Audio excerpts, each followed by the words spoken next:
Hey everyone, Ranger William here from the Overmountain Victory National Historic Trail, bringing you another episode of Trail Talk, trying to get a better understanding of the stories behind the story of the Overmountain Victory Trail, looking at the American Revolution in the southern colonies and on the western backcountry, the frontier. Now, the Overmountain Victory Trail and the victory at Kings Mountain could not win the revolution on its own, even though there are a few people who heralded it as turning the tide of the war in that direction. It couldn't do it by itself.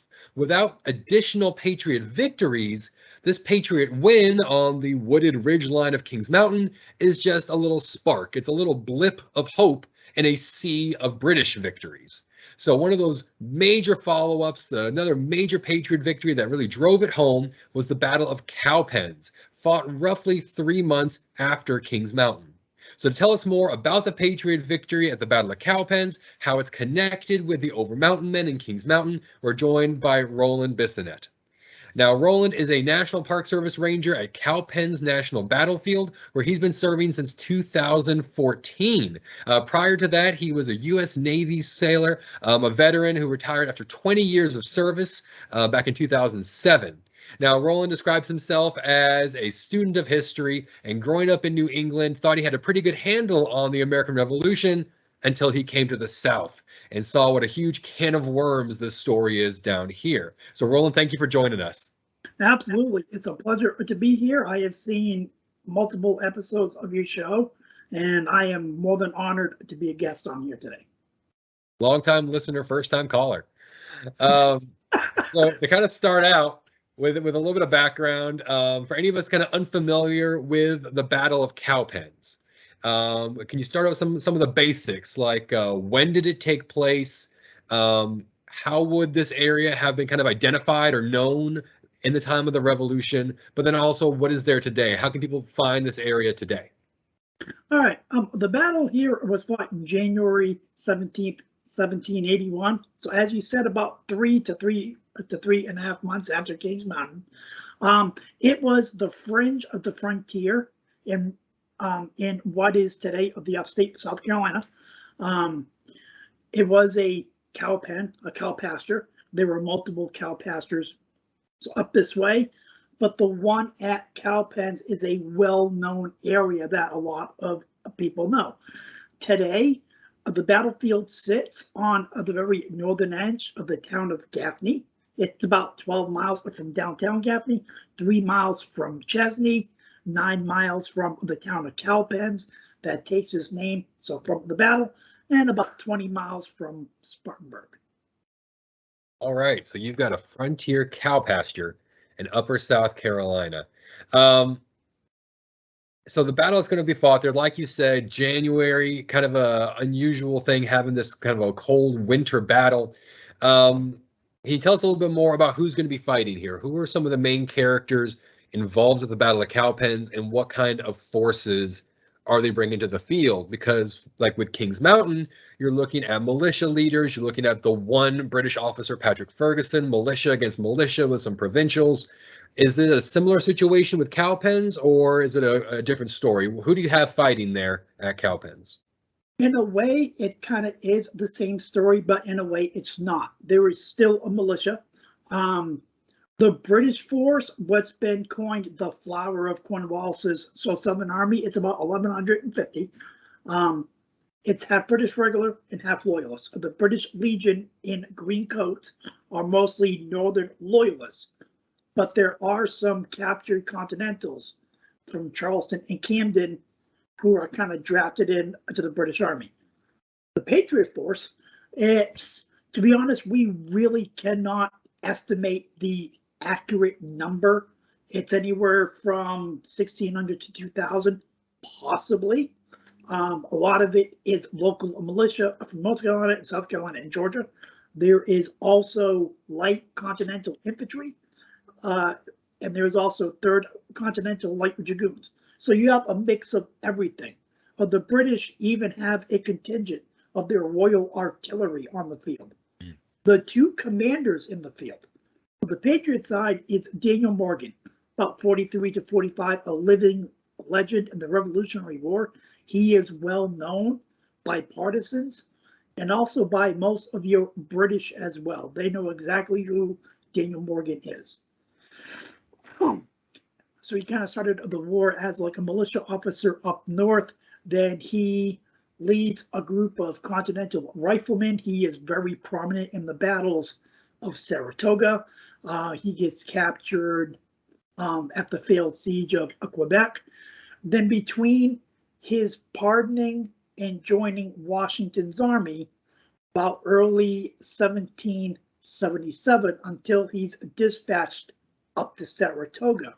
During that time frame, Morgan is with Washington, and Washington is finding out just how effective riflemen can be under the command of a very good commander who knows how to use them.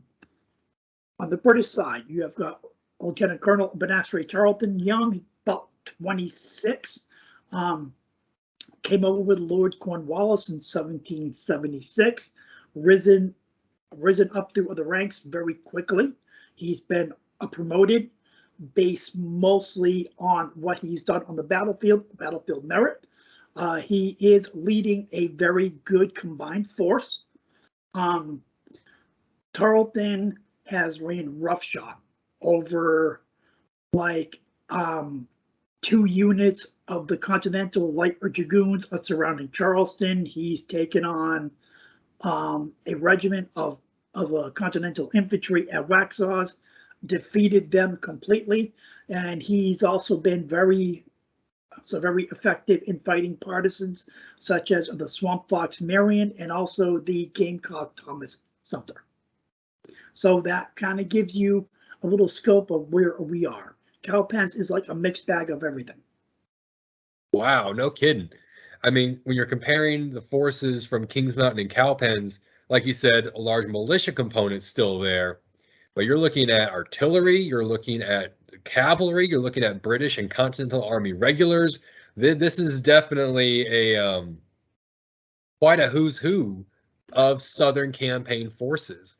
And I like how you describe the different commanders as well, because it seems like you have 2 commanders that are very different, but they're both exceptional and out-of-the-box leaders. You've got Daniel Morgan, who you said has a militia rifleman background, but extensive Continental Army, like you said, living legend status.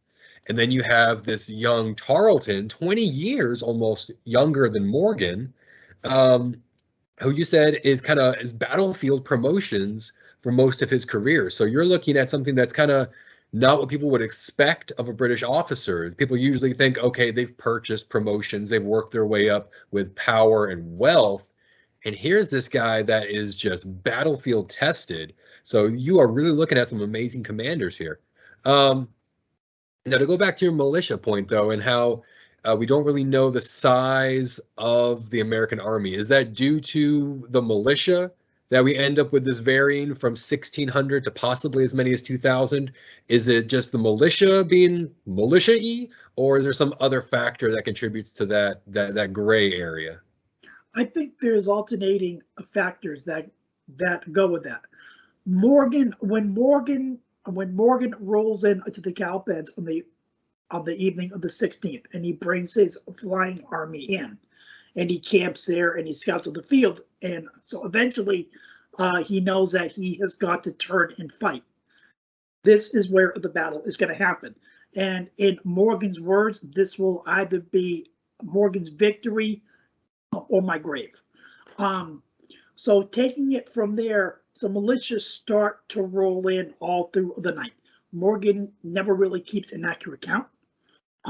They are coming in. So militia are not regular army, so they don't fall under like the regular army type of rules. They come in, they volunteer, they assist the army, and boom, they're gone.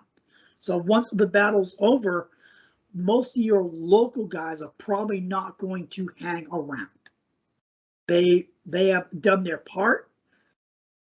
I'm going home. I've done my thing. And that's what a militia does. It's not because they're scared. It's because a militia, they are not given armament by like the Continental Army. They're not given clothing or food. They bring everything they need on their back. So once the battle's over, I am here to help you only. But once the battle's done, I'm out of here. I'm not going to stay. So I mean, trying to get accurate numbers, like Morgan, like undercounts his militia numbers, but this historian that did work at Limestone College, Dr. Bobby Moss, did a series of books on pension records. The more pension records that Dr. Moss dug out is where we get that Morgan has a lot more a militia than what he claims. And so that's how we know that there was quite a bit of militia here. So when you're looking at all these militia, I mean, talking about the numbers and then coming to the Cowpen and joining up with General Morgan's army, for those who aren't familiar with how the trail story is connected here, this is that same field. This is that same Cowpen where the militias gathered the evening before the Battle of Kings Mountain. So you're looking at the same location, the same thing happening where militia are coming in. It's probably only thanks to the Patriot commanders at Kings Mountain having to handpick the 910 selected marksmen to go on to the battle. That's probably the only reason that we really know the solid numbers for those guys, is because they had to go through and literally count and pick the guys. Whereas with General Morgan, he just uses them all. So you have that kind of blanket use of these guys. So you end up with that kind of ambiguity with the numbers. Do we know if any of these militia guys were the same? Like if any of the militia that Morgan is kind of rallying and using here at the Battle of Cowpens, did these guys also fight at Kings Mountain? Were they the same ones? There were some. But that's actually like a really good question. When the Overmountain Men are coming through to go fight at Kings Mountain, and they stop at Saunders Cowpens, so a cowpen owned by a Tory by the name of Hiram Saunders. There is 900 to like 1,000 of them, and they are under Campbell and Sevier and Shelby and so on. They are met by roughly 1,000 local militia. There are even some Georgia guys there from like Elijah Clark's group. They kind of roll it into Cowpens, and that big 2,000 gather there. So, and as you said, they kind of handpick the best ones and they go and fight. Moving ahead now to January, Daniel Morgan does ask the Overmountain Men to come back down and support him. But Shelby and Sevier state that they are dealing with Native American uprisings in their area, so they are not able to. But most of your local militia groups who go and fight at Kings Mountain will come back here to Cowpens. Some of them, in fact, are the North Carolina Burke County Regiment, South Carolina Little River Regiment, the 2nd Spartan, Roebuck's Spartan Regiment, so Upper 96, and as like I said, you have even got some of Hill's Regiment from the Georgia Militia. So there are guys who do fight at both battles. Okay. And I imagine having these guys, like you said, with Daniel Morgan having kind of a rifleman background, he really knows how to use these guys. Now, something we talked about where this place is. We talked a little bit about who's going to be involved. Can you do kind of a quick overview of what happens? What happens at Cowpens? All right. Well, when Daniel Morgan gets here, because Daniel Morgan, a younger guy, is like illiterate. He's not good at reading and writing. But Morgan understands people. Morgan understands how to get the best out of people he can. Having that militia background, so militia who would normally not be comfortable talking to a continental general are very comfortable talking to Daniel Morgan, because Morgan is one of them. He talks like them. He acts like them. Morgan, back then, he's like 6 feet tall, very deep, booming voice. But if you kind of want to make a quintessential backcountry militiaman, Daniel Morgan could be it. He's rough. He says what's like on his mind. He's not going to hold back anything. So, I mean, that makes it very easy for Morgan to appeal to these men.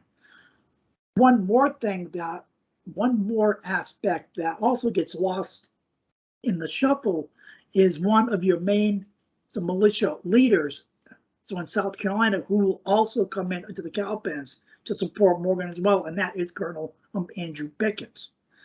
Andrew Pickens commands a lot of respect amongst the militia community.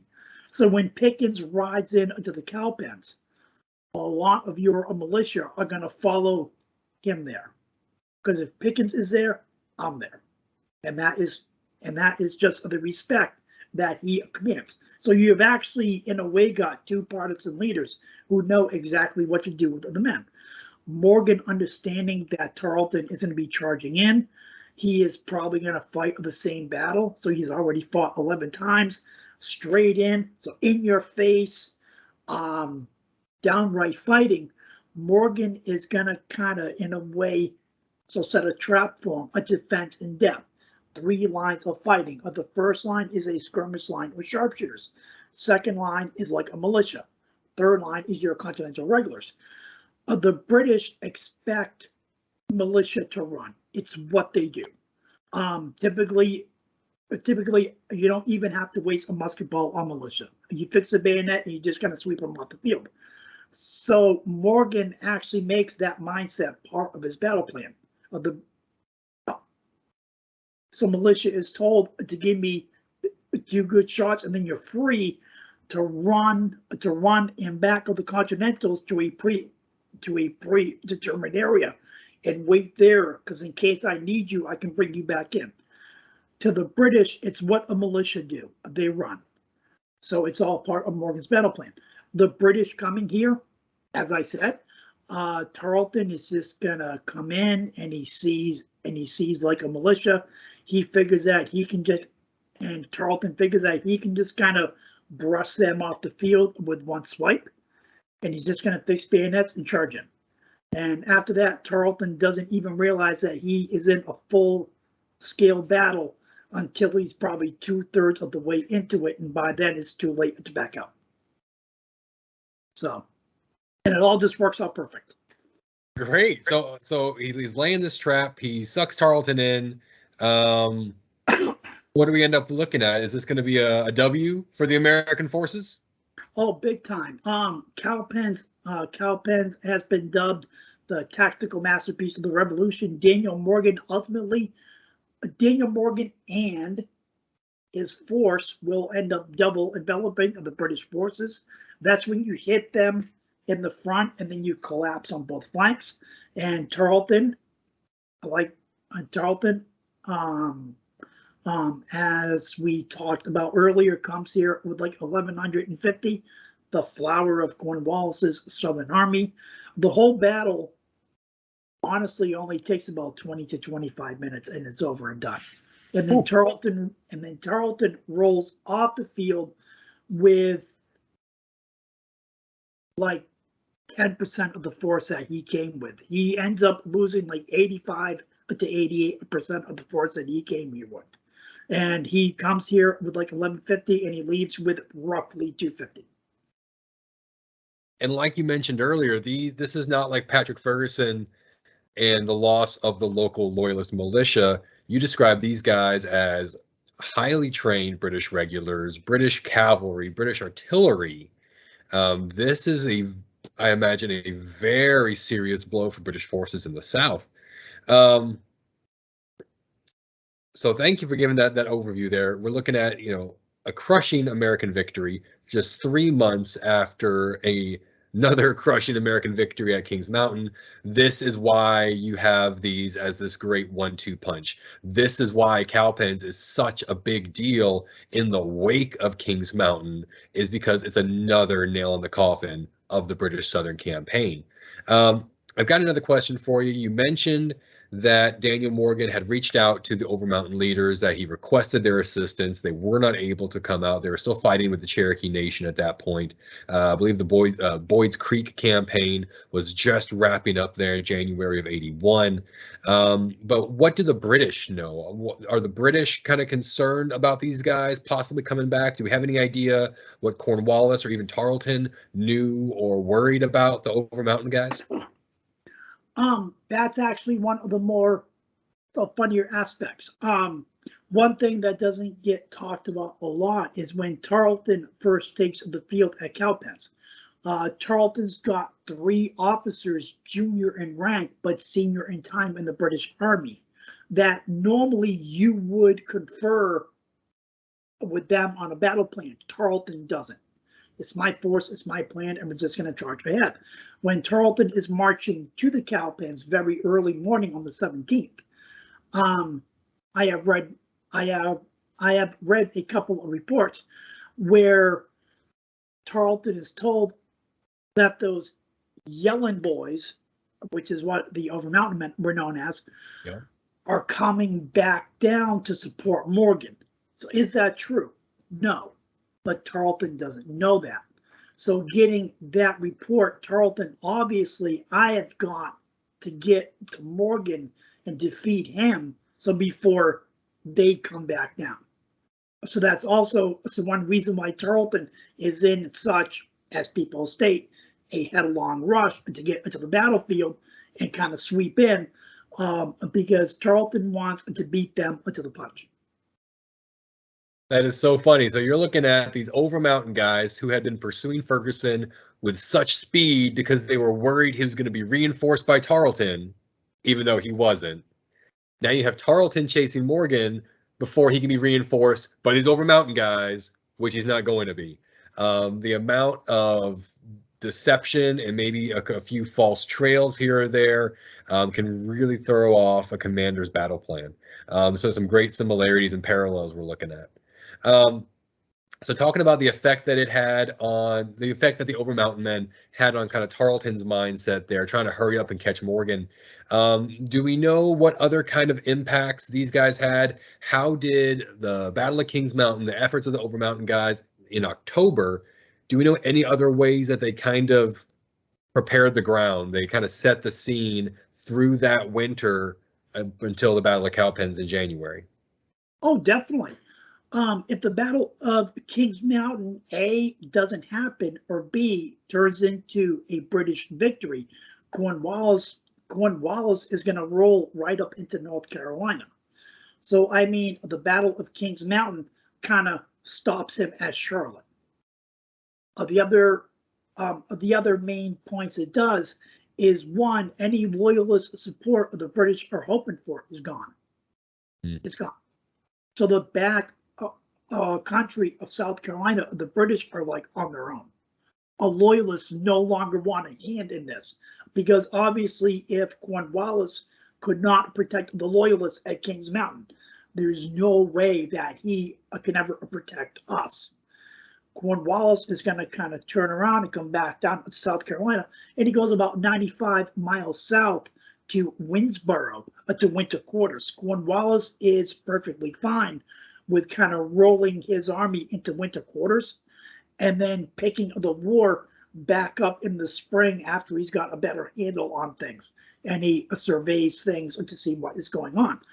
When Major General Greene takes a command of the Patriot Army, the first thing that Greene does is Greene is going to jump right into a winter offensive. He's going to force Cornwallis to come out and fight if he's ready or not. And that's also where things are different. Wow, so you're looking at not only denying for Cornwallis the use of Ferguson and his direct force, but you're talking about denying Cornwallis the use of a lot of your local loyalists through intimidation, forcing the British to fall back out of Charlotte, out of North Carolina, buying that time, opening that window of opportunity for Greene to get in, take command, and come up with a plan. That is definitely a linked result, I would say. So looking a little closer, I got one more really deep question for you before we get to our fun little what if hypothetical. Sure. We've been talking a lot about Tarleton, the British commander at the Cowpens there, Bannister Tarleton. This guy is, like you said, Morgan was a living legend. So is Tarleton. Battlefield promotion, very aggressive, feared by patriots. In fact, so feared that during the Battle of Kings Mountain, there's a rumor that starts to spread among, at least among John Severe's militia, that Tarleton has arrived on the field, and Severe's men begin to break. They begin to flee before Severe can kind of stop them and turn them back around into the fight. Just the rumor of Tarleton being there is enough to panic some of these guys. Now, later on, a couple days on October 15th at Biggerstaff's plantation, you have the trials, the executions happening there, possibly cut short because another rumor spreads that Tarleton is on his way, Tarleton is on their trail, and the Overmountain Men are going to begin one of the hardest single-day marches of the aftermath. They're on the 15th. When they get on the road, something like 3 o'clock, 2, 3 o'clock in the morning, go all through the day until 10 or 11 p.m. that night when they cross the flooded Catawba River, get to Quaker Meadows, and what they feel is safety. That push is because of the fear of Tarleton. So what can you tell us more about this guy, about Bannister Tarleton? Why are these militias so afraid of him? And is there any truth to these pursuit rumors? Do we know if Tarleton actually was trying to chase these guys? Okay, number one, amongst militia circles in South Carolina, Tarleton's name is a byword for terror. You hear Tarleton's name, and that kind of raises the hairs on the back of your neck. So other British leaders, you hear Cornwallis is coming or Lord Rawdon, you're like, okay, well, we got like the main British Army. You say Tarleton's name, it makes a room go silent. That is just the reputation he has. Tarleton, like as I said, has ran roughshod over some militia, Continentals here, like in the Southern Theater. When General Clinton is laying siege to Charleston, Lieutenant Colonel Tarleton, on 2 separate occasions, destroys 2 portions of the Patriot mounted forces. That kind of seals off Charleston, which allows the siege to happen. Cornwallis learns of a group of about 390 Virginia Continentals under a Colonel Buford that were sent down to bolster Charleston. Once Charleston falls, they turn and they are going back up into North Carolina. Tarleton is sent to find them and capture them. After a 105-mile hard march in the hot and muggy weather, in about 54 hours, he catches up with them, and a battle ensues that is completely one-sided, and it's like a total Patriot victory. Depending on who, a total British victory. Depending on who you're talking to, on the British side, it is a brilliant victory. On the Patriot side, it is a slaughter and murder that Tarleton ordered. So, I mean, that reputation carries over. The Battle of Camden. Once all of the militia flee and the Continental Army is left there by themselves, and the British have them trapped against Maple Swamp on 2 sides. Tarleton is sent to kind of end the fighting and sweep in off the back and just cut them to pieces. So he charges in. After that happens, Tarleton ends up taking a over 20-mile chase where, he's kind of chasing down Continentals and militia alike, trying to escape on the battlefield. And it's like a 22-mile of death and burning wagons that Tarleton leaves in his path. At the point of Kings Mountain, no, Tarleton was not chasing those guys down. Tarleton is actually sick with yellow fever. So, I mean, he wasn't in much of a condition to fight. But just the rumors alone, the name Tarleton is coming, strikes that much fear in people who just won that victory. They won a big victory. They beat a British officer. They beat 1,000 loyalists.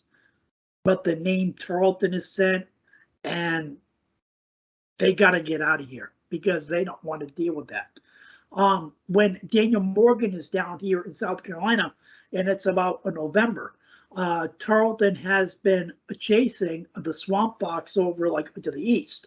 Well, Cornwallis, who is now having to deal with the gamecock to the west again, Thomas Sumter, tells Tarleton to leave Marion and go chase down Sumter and deal with him. Daniel Morgan learns that Tarleton is on the move. Morgan actually wants to try and ambush him and have a strike at him. But two of Morgan's junior officers, Lieutenant Colonel John Eager Howard and Lieutenant Colonel William Washington, talk him out of it. And they're like, your army isn't set to take on that yet. So I mean, but it's just that point, that reputation that Tarleton does command that much attention and respect. So, man, so the list of battles that you just listed there, these noted victories of Tarleton's, when you get looking into the details, I'm just thinking, as you're naming the battle, I'm thinking, well, these were some guys at Kings Mountain who were also at that fight or at this fight. So some of these guys have actually been at these clashes where Tarleton attacked, when he struck so hard and just scattered their numbers, especially like you just mentioned, Sumter at Blackstocks. Pretty much the entire commands of Hill, Lacey, and Williams, who are with the Kings Mountain guys there at Kings Mountain, they were at that battle. They were at Blackstocks. They've gone up against Tarleton there. A bunch of them were at, maybe they were even at Camden. And you have the battle at Musgrove's Mill, the Patriot victory. But when they hear about what happened at Camden, and I believe Fishing Creek just after Camden, yep, by Tarleton, they flee from their victorious battlefield up into North Carolina. They begin fleeing into the mountains. So yeah, a lot of evidence there for why this is a name to be feared, like you said. One more thing also to kick in. Now, with Tarleton's reputation, when you come up here to the Battle of Cowpens, because Tarleton's reputation is such, when these militiamen follow Andrew Pickens in to the Cowpens and they call like on Daniel Morgan and they want to get the status of an army, and yes, the battle here is taking place. We will be taking on Tarleton at this place. A lot of these militiamen are going from scared to now, yes, we will fight Tarleton here. Let's do it and get it done. It's like fear is gone. His reputation has brought them to this point. But this is a different battle. They are not fighting him alone. There is a regular army to support them. There is a commander who understands how to use them in combat effectively. So these men, in the past, when you say like the word or the name Tarleton, they would go white with fear. You don't get that at Cowpens. These men are ready to fight him. They want to do battle, and they want to defeat him in the worst way. Well, so this kind of ties in really nicely with the what if question I had for you, talking about these guys now being ready to have a go at Tarleton. So one reason that we do this series, one reason that we're looking at all these other factors that kind of tie together and make the story of the Overmountain Victory Trail is because they all have a cumulative effect. All these different battles, these different historical figures, their past interactions, it all creates the present that happens with Kings Mountain or now with Cowpens. Whether that be experience, whether that be past cooperation, reputations, or just kind of this constant wearing down of the British Army, this hydra of the British Army taking out force after force after force. So my question for you, my kind of hypothetical, is looking at Daniel Morgan, looking at his strategy. You get the old Wagoner, this frontier militia leading guy with Continental Army experience. His strategy when he comes out into Western South Carolina. Before he wanted to have a go at Tarleton, like you said, his junior officer said, no, you're not ready yet. So now he's out here, Western South Carolina. How does his strategy change? How do you think it would have been affected if Kings Mountain had not happened, or if it had been a British victory? If Ferguson and his loyalists had just defeated the Overmountain Men at that clash in October, now here you have January with Morgan, Western Carolina. What's he going to do now? My opinion, I don't think the battle happens in South Carolina, if it takes place at all. If the Battle of Kings Mountain is a British victory, Cornwallis is just going to roll on through. The British will, for all like effective means, they have subjugated South Carolina, so they can move up into North Carolina and they can further that northern movement. Because the British coming down south, their ultimate battle plan is they have one army in New York under General Clinton. Cornwallis is down here with like a separate part of the army. He is to move north and like eventually to trap Washington between them and then force him to sue for peace or destroy his army. If Kings Mountain doesn't happen, Cornwallis just rolls like on through North Carolina right into Virginia and so on and so on and so on. So the battle has a very profound effect. After the Battle of Kings Mountain, General Clinton calls it the first chain in a link of evils that will lead to the loss of the colonies. After the Battle of Cowpens, Cornwallis writes Clinton and tells him, how this battle is devastating. Tarleton lost a third leg of my army. And then Cornwallis goes, but to no avail, I will carry on and I will still prevail. So the battle, yes, it's a big Patriot victory. It's important. But in that moment, it's important to us. To the British, they still want to carry on. They still have a war to fight and win. So the battle, honestly, in a way, kind of got overlooked a little bit. Kings Mountain was like in your face. Boom. Patriot victory. When you need it the most, a lot of people are talking about it. Cowpens happens. It should have got a lot more attention, but honestly, it kind of got overlooked a lot. Do you think it's due to the death of the British commander at Kings Mountain and Tarleton's survival at Cowpens? That could be part of it. That could be part of it there. Once the Battle of Cowpens is over, Daniel Morgan does not say to relish his victory. He's gone. Morgan takes